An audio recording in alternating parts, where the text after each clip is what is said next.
Salam, bugün mən sizə coğrafiya test toplusu, müəllimlərin işə qəbulu, sertifikasiya, abituriyent və olimpiyadaya hazırlıq üzrə Elvin Sultanov 2023-2024-cü il 2-ci nəşr test toplusu səhifə 84-dən başlayaraq bir neçə testlərin izahını verəcəyəm. Digər testlərin izahını YouTube kanalıma yükləmişəm. Kanala abunə olub həmin məsələlərin izahına baxa bilərsiniz. Məsələ 60-a baxaq. Növbəti məsələmiz A nöqtəsində 21 mart saat 15:00 olarsa, bu zaman günorta vaxtı günəş şüalarının 40 dərəcə bucaq altında göründüyü məntəqənin coğrafi koordinatlarını müəyyən edin. A məntəqəsinin coğrafi koordinatlarına fikir verək. 15 dərəcə qərb uzunluğu və 30 dərəcə cənub enliyində yerləşir. A məntəqəsinin coğrafi koordinatları. Və qeyd edir ki, 21 mart tarixi günü. 21 mart tarixi günü biz bilirik ki, günəş ekvatorda zenitdədir. Deməli, günəşin ekvatorda olduğu enliklər, vaxtlar, yəni 21 mart tarixi, 23 sentyabr tarixi günəş ekvatorda zenitdə olur. 22 iyun tarixində günəş 23,5 dərəcə şimal enliyində zenitdə olur və xərçəng tropikində və 22 dekabr tarixində günəş 23,5 dərəcə cənub enliyində Oğlaq tropikində zenitdə olur. Demək, əgər 22 dekabrda günəş cənub enliyində, yəni 23,5 dərəcə cənub enliyində zenitdədirsə, cənub enliyində qütb gündüzləri, yəni qütb ərazilərdə, yəni 66,5 dərəcə şimal enliyində isə qütb gecələri müşahidə olunacaq. Və yaxud da tərsinə 22 iyun tarixində günəş ekvatorda zenitdədirsə, 23,5 dərəcə şimal enliyində zenitdədirsə, şimal qütb dairəsində qütb gündüzləri, cənub qütb dairəsində isə qütb gecələri müşahidə olunur. Və qeyd edir ki, A nöqtəsində demək 21 tarixində biz bilirik ki, günəş ekvatorda zenitdədir. Bizim məntəqəni tapmaq üçün düsturumuz var idi. Baxın, bu düsturdan biz istifadə etməliyik. Verilən məntəqənin coğrafi enliyidir. Qiyməti 0 ilə 90 dərəcə arasında dəyişir. Burada günəşin zenitdə olduğu coğrafi enlik qiyməti 23,5 dərəcə şimal enliyi, 23,5 dərəcə cənub enliyi arasında dəyişir və burada günəş şüalarının bucaq düsturudur. Bucağı göstərir və burada baxın, burada qeyd olunmuşdur. Günəş şüalarının düşmə bucağı. Günəş şüalarının düşmə bucağına əsasən məntəqənin coğrafi enliyini tapmaq üçün bu düsturdan istifadə edəcəyik. Əvvəlcə günəş şüalarının maksimum düşmə bucağı və 90 dərəcə ilə verilən bucaq arasında fərq tapılır. Əgər axtarılan məntəqə günəşin zenitdə olduğu coğrafi enliklə eyni yarımkürədədirsə, alınan ədəd bu enliyin qiyməti zenit ilə, yəni toplanır, müxtəlif yarımkürələrdədirsə çıxılır. Yəni bunu biz nəzərə almaq lazımdır.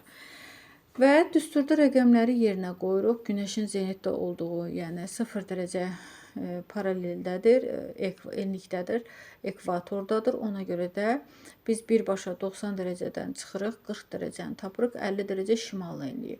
Deməli, məntəqəmiz yerləşir 50 dərəcə şimal enliyində yerləşir. A nöqtəsinin də coğrafi koordinatlarını burada qeyd etmişəm.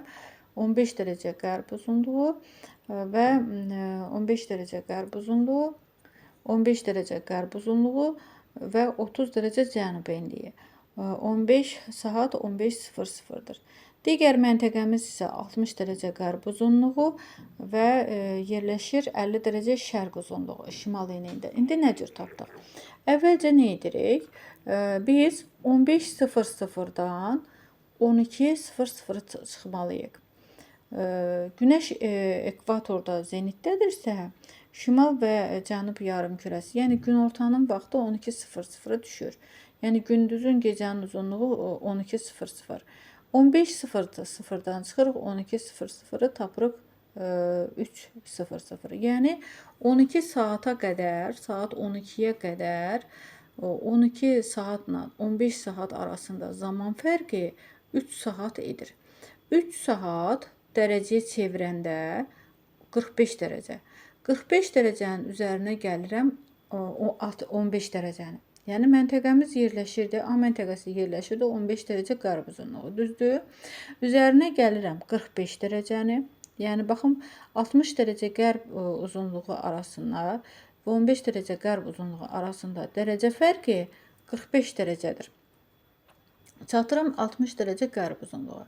Deməli məntəqəmizin yerləşdiyi coğrafi koordinatlar 50 dərəcə şimal enliyi, 60 dərəcə qərb uzunluğunda yerləşər coğrafi koordinatlar. Məsələ 61-ə baxaq. 21 martda A nöqtəsində, məntəqəsində Günəş 05:40-da demək çıxır. B məntəqəsində isə Günəş 20:20-də batır. 40 dərəcəlik paralel üzərində yerləşən bu məntəqələr arasındakı ən qısa məsafəni müəyyən edin. 21 mart tarixi günü deyirsə, yenə də biz bunu nəzərə almalıyıq. 21 mart tarixində biz əvvəlcə nə edirik? 1 dərəcəlik, baxın, qeyd edir ki, Günəşin çıxdığı vaxtı qeyd edir. Əgər Günəş 5:40-da çıxırsa və çünki bayaq qeyd etdik, ekvatorda gündüzün uzunluğu 12 saatdır. Günəşin çıxdığı vaxtı 15:40, üzərinə gəldik 12:00. Tapırıq, yəni gündüzün uzunluğunu gəldik. 17:40. Deməli, Günəş batır 17:40-da. Digər məntəqədə isə Günəş batır 20:20-də. Aradakı zaman fərqini tapmalıyıq. Əgər, baxın, birinci məntəqədə, A məntəqəsində Günəş 17:40-da batırsa, 22:20-də çıxırıq 17:40-ı, tapırım onlar arasındakı zaman fərqini. Zaman fərqi olur 2 saat 40 dəqiqə. Yəni aralarındakı vaxt fərqi 2 saat 40 dəqiqə edir. 2 saat 40 dəqiqəndə biz çeviririk dərəcəyə. Dərəcəyə çevirəndə 2 saat, burada 1 saata əgər yer kürəsi uzuq ətrafında 15 dərəcə dönürsə, 2 saat, x buradan tapırıq 30 dərəcə. 40 dəqiqəni də dərəcəyə çevirəndə, baxın, tənasibi qururuq. 1 dərəcə dönməsi üçün 4 dəqiqə vaxt lazımdırsa, 40 dəqiqə x. Buradan tapırıq 10 dərəcə. Bunları toplayıb bizə verir 40 dərəcəni.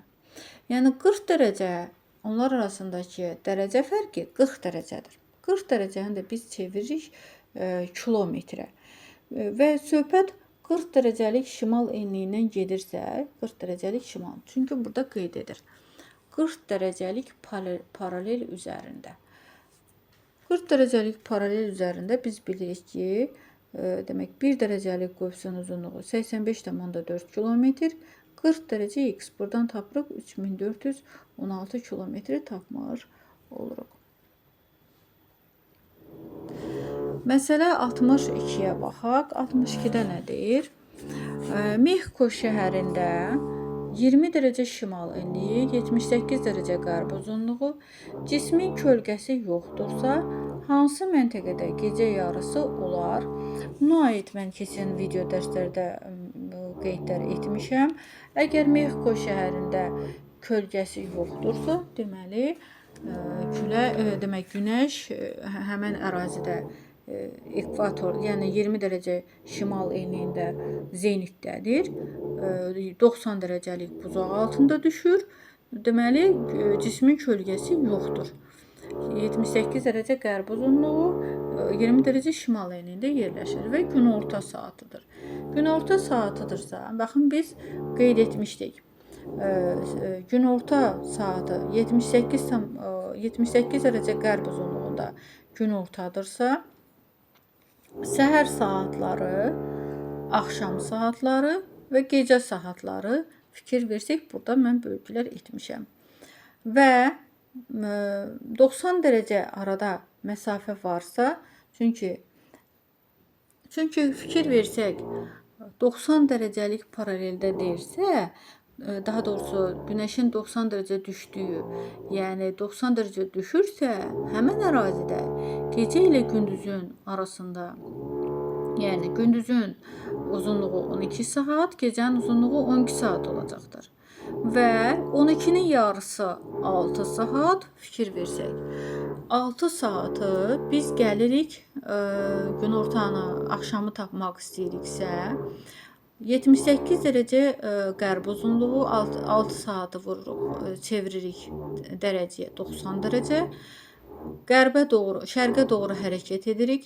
78 dərəcə qərb uzunluğu və 168 dərəcə şərq uzunluğu. Arasında dərəcə fərqi 90 dərəcədir. Yenə də 168 dərəcə şərq uzunluğu ilə 102 dərəcə qərb uzunluğu arasında dərəcə fərqi 90 dərəcədir.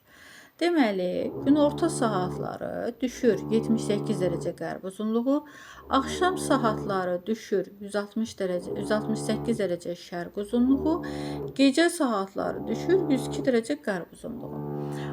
Burada qeyd edim və demək məntəqəmiz yerləşəcək 20 dərəcə şimal enliyi, 102 dərəcə qərb uzunluğu. Yəni bu məntəqədə gecə yarısı olar. 102 dərəcə qərb uzunluğunda yerləşər. Məsələ 63-ə baxaq. Məsələ 63-də nə deyir?